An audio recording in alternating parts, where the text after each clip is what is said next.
My daughter's always giving me skin products to try, and I always use them for a few days, and then I just get bored and stop. But since I started using OneSkin, and that's today's sponsor, I've been using it twice a day without fail. And I'm not kidding. I've been using it around my eyes and on my face. And within a week, I'm already seeing differences. It's easy to use, and my skin really feels soft, and I think it looks healthier. I'm sure you know this already, but stress, hormone fluctuations, and a lack of sleep can affect your skin. From dry skin to dark spots and acne, your complexion may not be where it used to be, and that's totally normal. However, one skin can really help. I like this company. It's an all women team of scientists, and they've developed a peptide called OS1, and it improves the health of your skin basically from inside out. In other words, it gets to the root of the problem. And as a physician, it's important to me that the benefits have been backed by studies. Now, for the first time, I'm recommending a skincare product to my daughter. So you can get started today with 15% off using the code TODDLERS at oneskin.co. That's 15% off oneskin.co with the code TODDLERS. Now, after you purchase, they're going to ask you where you heard about them. So please let them know that Toddlers Made Easy referred you to them, as that's one way of supporting the show. Hey, parents. We know that between sleep training your little ones, folding laundry, and managing your never ending to do list, well, finding time to prepare a nutritious meal can feel just about impossible. That's where Factor Meals comes in. They're delicious, ready to eat meals, and they're delivered right to your doorstep. Factor Meals are here to take one big thing off your plate so you can focus on what really matters, like conquering bedtime without the stress. With a variety of dietitian approved menus, each Factor meal is made with the freshest ingredients, ensuring you and your family both enjoy taste and nutrition. Check out factormeals.com/toddler50 and use the code toddler50 to get 50% off your first box and 20% off your second box. That code's toddler50 at factormeals.com/toddler50. Imagine more peaceful evenings with more time for bedtime stories and less time worrying about meal prep and cleanup. Factor meals are delicious, they're nutritious, and they're effortless. So give yourself the break you deserve. Again, that's factormeals.com/toddler50 and use code toddler50 to get 50% off your first box and 20% off your next box. This offer is good until the end of April this month. Hi there. Today we're going to be listening to an oldie but goodie. This is my absolutely favorite episode. It's called My Favorite Way to Encourage Good Toddler Behavior. What I really like about this episode is this is a sweet way to encourage nice behavior without yelling or nagging or threatening or timeouts. So enjoy, and we'll talk soon. Welcome to Toddlers Made Easy, where there's no fluff, just practical, research-based, 15 minutes or less parenting strategies. For those of you who don't know me, I'm Dr. Cathryn, a pediatrician with more than 33 years of experience. I'm the author of 2 parenting books, the founder of Healthiest Baby, and the mother of 4 amazing adult kids, and let's not forget Smudge, my great big golden doodle. Today I'm going to share with you a brilliant tip that can make a huge difference in decreasing unwanted behavior without threats, timeouts, warnings, or yelling. The strategy encourages good behavior and it stops unwanted behavior before it even begins. I discovered this strategy when my 3rd child was in grade 1, which was many decades ago, but I've been using this lovely strategy ever since. My son Max was a super curious, mischievous little guy.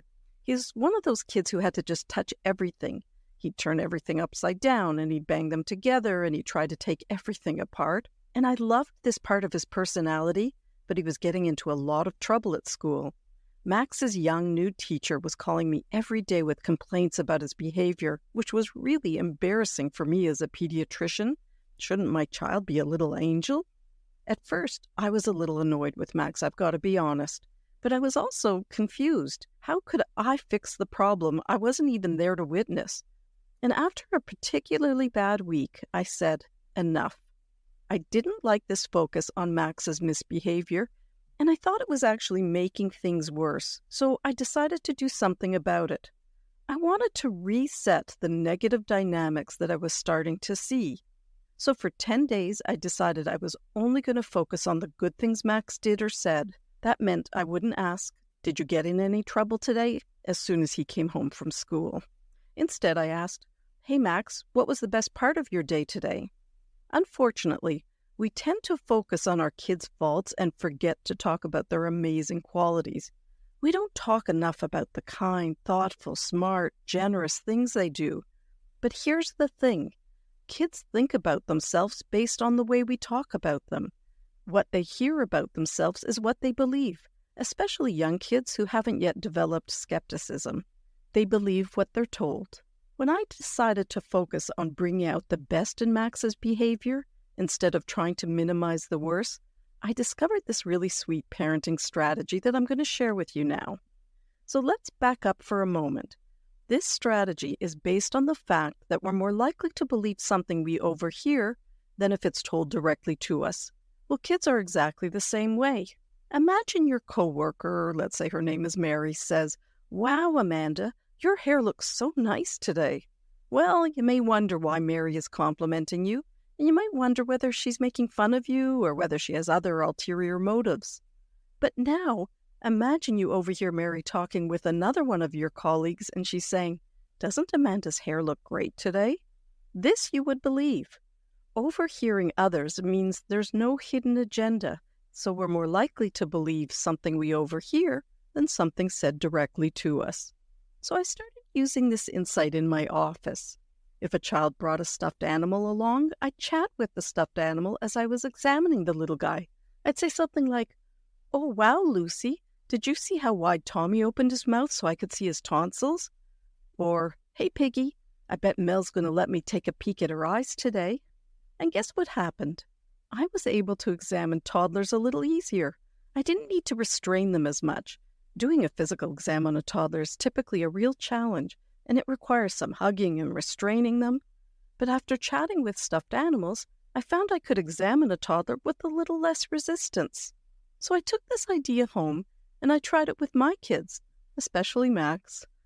And so every so often I'd whisper something like, "Hey, Piggy, did you see how quickly Max came to the dinner table?" Or, "Hey, Blanky, Max got in bed right away tonight. Pretty cool, huh?" I even whispered to my apricot-colored golden doodle Smudge.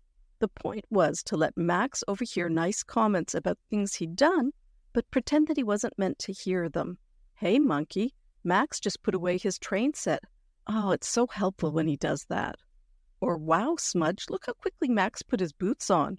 Or, "Oh, hey, Teddy, Max just helped his sister brush her teeth. What a lovely big brother."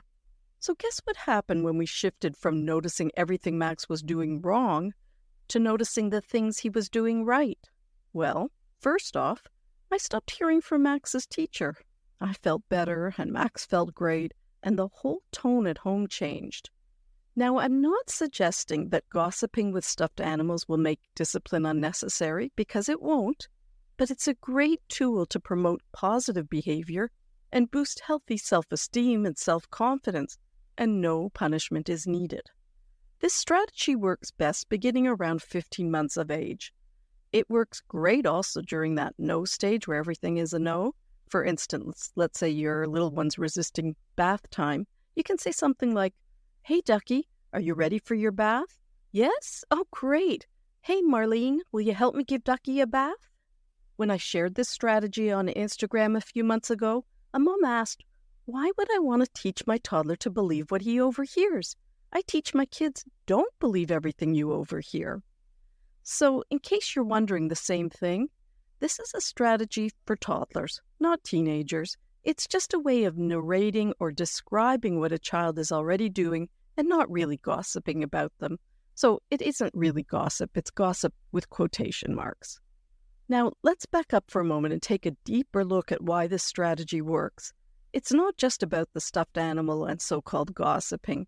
It's about using your attention wisely, actually strategically. Remember when I mentioned I decided to focus on Max's good behavior? Well, that wasn't a random experiment. I knew that we can use our attention to bring out good behavior. I think the best way for me to explain this is with an example. So, 2.5-year-old Victor hated putting on his pants. He'd brush his teeth, he'd come down for breakfast, and he'd pick out his clothes without any problems. He'd put on his t-shirt, underwear, and socks, all on his own, without complaints. But he hated putting on his pants.